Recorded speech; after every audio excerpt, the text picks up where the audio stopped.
Президент Садыр Жапаров Тажикстанга барат.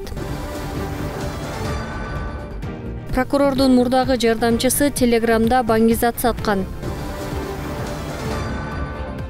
Сел жүрүшү мүмкүн, сак болуңуз. Президент Садыр Жапаров Тажикстандын президенти Эмомали Рахмондун чакыруусу боюнча 8-9 июлда мамлекеттик сапар менен Душанбе шаарына барат. Бул тууралуу президенттин администрациясынын тышкы саясат бөлүм башчысы билдирди. Маалыматта мамлекеттик сапардын алкагында Тажикстандын президенти Эмомали Рахмон менен эки жактуу сүйлөшүүлөр, ошондой эле парламенттин эки палатасынын спикерлери жана өлкөнүн премьер-министри менен жолугушуулар мерчемделген деп айтылат. Кыргызстан менен Тажикстандын мамлекет башчыларынын бир катар эки тараптуу документтерге кол коюусу күтүлүүдө. Акыркы 2 жылда жумушсуздуктун деңгээли 14,7% төмөндөдү. Бул тууралуу Эмгек, социалдык камсыздоо жана миграция министри Равшанбек Сабиров Кабар маалымат агенттигине берген маегинде айтты. Маалыматка ылайык, быйыл 5 айдын ичинде 6.000ден ашуун жаран жумуш тапты. Ал эми 7.000ден ашууну активдүү иш менен камсыздоо иш-чараларына тартылды. Министрдин айтымында жаштар стажировкасы долбоору аркылуу жаштарга ай сайын стипендия берилип, кесиптик тажрыйба топтоого жана кийинки жумушка орношууга мүмкүнчүлүк сунулууда. Бишкекте жана Чүй облусунун аймагында Телеграм аркылуу элиталык марихуана сортторун сатуу менен алектенген интернет дүкөнү аныкталып, ишмердүүлүгү токтотулду. Бул тууралуу Ички иштер министрлигинен билдиришти. Ыкчам тергөө иш-чараларынын жүрүшүндө 1986 жылы туулган Бишкектин райондук прокурорунун мурдагы жардамчысы кармалып, анын жанында баңгизаттар, прокурордун жардамчысынын күбөлүгү, банктык карталар жана уюлдук телефондору болгон. Жашаган жерин тинтүүдө ири өлчөмдөгү марихуана, кара курай жана спирттүү тундурмалар, ошондой эле өсүмдүктөрдү өстүрүүгө арналган жабдуулар табылды. Манас эл аралык аэропорту 18.000 чарчы метрге кеңейүүдө. Бул тууралуу Кыргызстан аэропорттору ачык акционердик коомунан билдиришти. Маалыматка ылайык, бүгүнкү күндө терминалдын аянтын кеңейтүү боюнча курулуш иштери башталды. Жаңы комплексте кенен күтүү залдары, каттоо зонасы, жакшыртылган коопсуздук системасы жана ыңгайлуу эс алуу зоналары болот.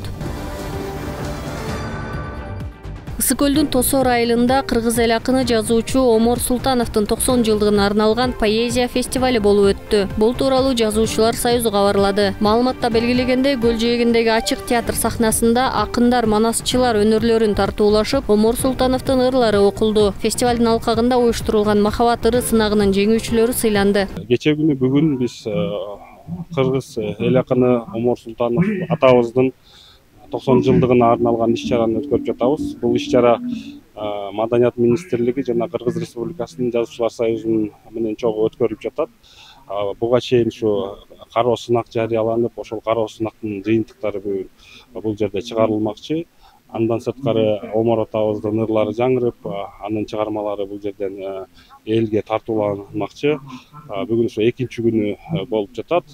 Бүгүн конкурстун официалдуу жыйынтыктары чыгат. Атабыздын 90 жылдыгын өткөрүп атканы бул кыргыз эли үчүн, кыргыз руханияты үчүн жана ошол жерлердеги биздин жаштар үчүн чоң сабак, чоң демилге болуп берет го деп ойлойм. Анткени ар бир адам, ар бир кыргыздын жеринде кыргыздын мыкты залкар инсандары бар. Ошолор дагы мына ошондой руханий адамдарын кадырлап, аздектеп, бийик тутуп, сыйлап, алардын өрнөгүн кийинки муундарга өткөрүп берүүдө ушундай чоң салымдарды кошуш керек го деп ойлойм да.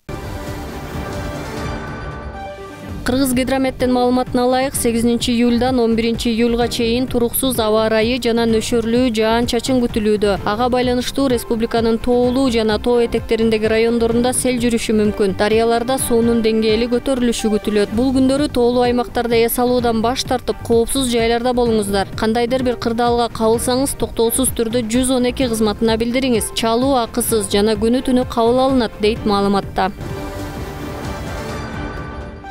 Жол эрежесин 169 жолу бузуп, айып пул төлөбөй жүргөн айдоочу аныкталды. Бул тууралуу жол кыймылынын коопсуздугун камсыздоо башкы башкармалыгынан билдиришти. Айдоочу жол эрежесин бузгандыгы үчүн коопсуз өлкө боюнча коюлган камераларга түшүп калган. Натыйжада унаа айып короо жайына токтотулуп, протокол түзүлдү. Археологдор Египеттин түштүгүндөгү Асуанданы казуу учурунда Птолемей жана Рим доорлоруна таандык мүрзөлөрдү табышкан. Бул тууралуу РИА Новости жазды. Маалыматка караганда археологдор тапкан грек жана Рим дооруна таандык мүрзөлөрдө жакшы сакталып калган иероглифтик жазуулар бар болгон. Египеттин байыркы эстеликтер боюнча Жогорку кеңешинин башкы катчысы мүрзөдөн табылган мумияларга археологдор томография жана биологиялык анализ жүргүзөөрүн билдирди.